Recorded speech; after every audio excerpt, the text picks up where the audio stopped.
అందరికీ వందనములు. దేవుని నామమున స్తోత్రములు. ఎలా ఉన్నారండి? బాగున్నారా? నేటి మన ధ్యానాంశంలోకి వెళ్దామా? నేటి మన ధ్యానాంశము టెలిఫోన్ టు జీసస్.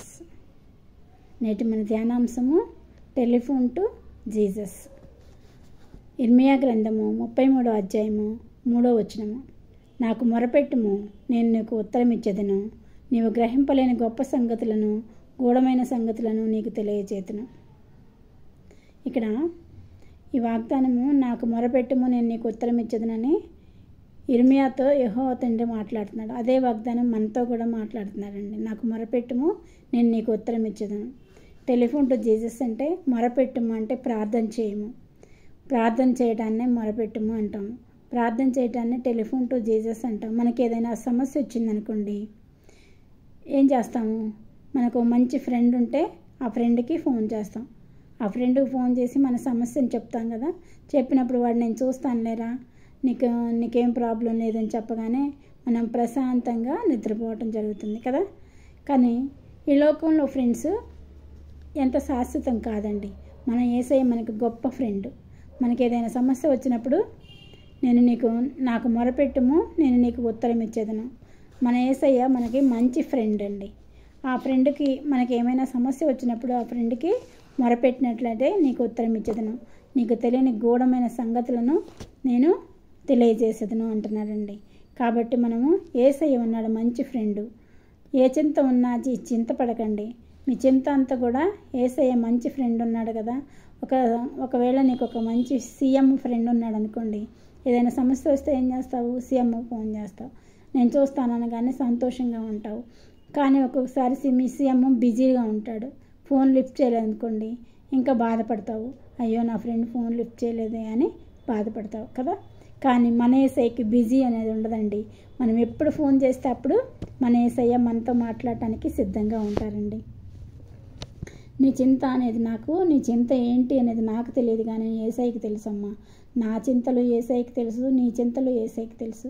నీకు ఎలాంటి ప్రాబ్లమ్స్ ఉన్నావో ఆ ప్రాబ్లమ్స్ అన్నీ యేసయ్యకి తెలుసు. నాకైతే తెలియదు, కానీ యేసయ్యకి మాత్రం నీకున్న సమస్యలన్నీ కూడా తెలుసమ్మా. కాబట్టి యేసయ్యకి మొరపెట్టు, నీవు నాకు మొరపెట్టుము, నేను నీకు ఉత్తరం ఇచ్చేదను అంటున్నాడండి. మనకి ఈ లోకంలో ఏమైనా కొన్ని గూఢమైన సంగతులు అర్థం కాకపోయినా అవి కూడా అర్థమయ్యేటట్టు చేస్తానంటున్నాడండి. మనము మొరపెట్టడమే ఆలస్యం అండి. ఇక్కడ ఇర్మియా గ్రంథము 29వ అధ్యాయము 12వ వచనం. మీరు నాకు మొరపెట్టలేని, మీరు నా ప్రార్థన చేయొచ్చు ఒత్తులేని, నేను మీ మనవి ఆలకింతును. మన యేసయ్య అంట మనము మొరపెడతామేమోనని ఎదురు చూస్తున్నారంట. మీ ప్రార్థన చేయొచ్చు ఒత్తురేమోనని ఆలకిస్తానికి ఎదురు చూస్తున్నారంట. మనము ప్రార్థన చేయడానికి వస్తామేమో అని ఎదురు చూస్తున్నారంట. నాకు మొరపెట్టు రేని, మీ ప్రార్థన చేయొచ్చు ఒత్తురేని, నేను మీ మనవి ఆలకింతును.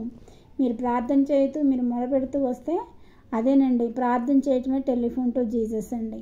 Telephone to Jesus. టెలిఫోన్ మన ఫ్రెండ్స్కి చేస్తాం కదా, అదే టెలిఫోన్ యేసయ్యకి చేస్తే నిమిషాల మీద మనకి సమాధానం వస్తుందండి. మనకి నిమిషాల మీద యేసయ్య మన కోసం ఎదురు చూస్తున్నాడు. మీరు నాకు మొరపెట్టుదురేని, మీరు నా ప్రార్థన చేయొచ్చు ఒత్తురేని, మీరు ప్రార్థన చేస్తారేమో, వస్తారేమో అని నేను మీ మనవి ఆలకింతును. మీరు ఎప్పుడు ప్రార్థన చేస్తే అప్పుడు నేను మీ మనవి ఆలకిస్తాను అని చెప్తున్నారండి యేసయ్య. కాబట్టి మనము టెలిఫోన్ ఎవరు చేయాలి? జీసస్కి చేయాలి. మన ఫ్రెండ్స్కి కాదు, మన అమ్మకి కాదు, మన నాన్నకి కాదు, తల్లి కన్నా తండ్రి కన్నా మిన్న అయిన వాడు యేసయ్య. మన యేసయ్య గొప్ప ఫ్రెండు. ఆయనే మనకి తండ్రి, ఆయనే మనకి తల్లి, ఆయనే మనకి సమస్తం అమ్మ.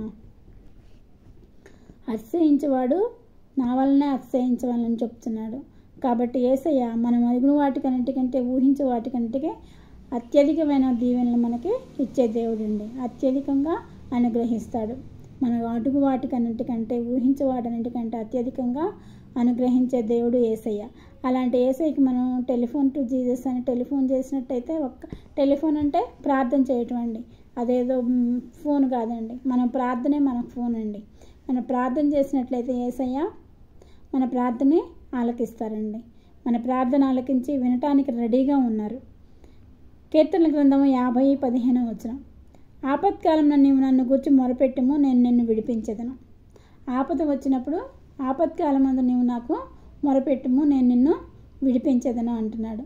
ఎలాంటి ఆపద వచ్చినా సరే ఫ్రెండ్స్కి కాదు, తల్లికి కాదు, తండ్రికి కాదండి, యేసయ్యకి ఫోన్ చేయాలి. ఫోన్ చేయాలంటే ప్రార్థన చేయాలి, మొరపెట్టాలి.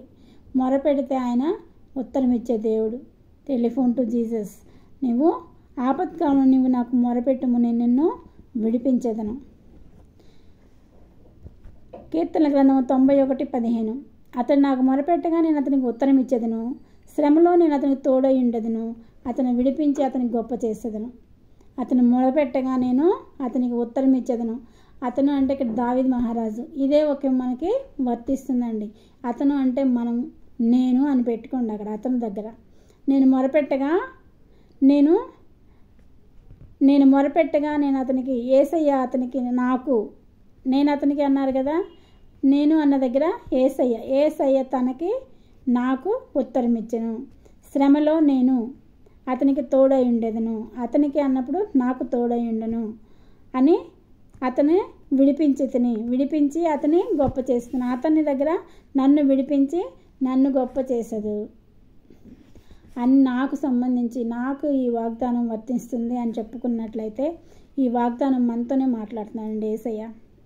అతడు నాకు మొరపెట్టగా నేను అతనికి ఉత్తరం ఇచ్చేదను, శ్రమలో నేను అతనికి తోడై ఉండేదను, అతని విడిపించి అతని గొప్ప చేసేదను. ఎంత బాగా మాట్లాడుతున్నారండి యేసయ్య. మనకు మొరపెట్టగా నేను అతనికి ఉత్తరం ఇస్తాను. మనకు మొరపెడితే వెంటనే ఉత్తరం ఇస్తారంటండి యేసయ్య. శ్రమలో నేను అతనికి తోడై ఉండేదను. శ్రమలో ఈ లోకంలో మనుషులు ఎవ్వరు తోడు లేకపోయినా యేసయ్య మనకి తోడుంటాడండి. అతను మొరపెట్టగా నేను అతనికి ఉత్తరం ఇచ్చేదను, శ్రమలో నేను అతనికి తోడై ఉండేదను, అతను విడిపించి అతని గొప్ప చేసేదను. ఈ మంచి స్నేహితుడైన యేసయ్యకి ప్రార్థన చేద్దామండి. ప్రార్థన చేస్తే ఆయన మన మొర ఆలకించి మన సమస్యలన్నీ కూడా తీర్చేసే దేవుడండి. మొరపెట్టుము, నేను నీకు ఉత్తరం ఇస్తాను అని చెప్తున్నాడండి. నీ చింత ఏదైనా, నీ శ్రమ ఏదైనా, నీ శోధన ఏదైనా, నీ వేదన ఏదైనా ఒక్కసారి నువ్వు యేసయ్య సన్నిధిలో మోకరించి మొరపెట్టమ్మా, యేసయ్య నీతో మాట్లాడతాడు. ఓకేనా? ఈ చిన్న వాక్యం దేవుడు దీవించును గాక. మీరు నా వాక్యం వినాలనుకుంటే సబ్స్క్రైబ్ చేసుకోనండి, షేర్ చేయండి. చిన్న ప్రార్థన చేసుకుందామండి. పరిశుద్ధమైన మా ప్రభువులోకి తండ్రి, మీకు వందనాలు, స్తుతులు, స్తోత్రములు తండ్రి. కృపగలిగిన దేవ, కనికరం కలిగిన దేవ, మీకు వందనాలు, స్తుతులు, స్తోత్రములు ప్రభా. మీరు వినిపించిన వాక్యంకై వందనాలు ప్రభా.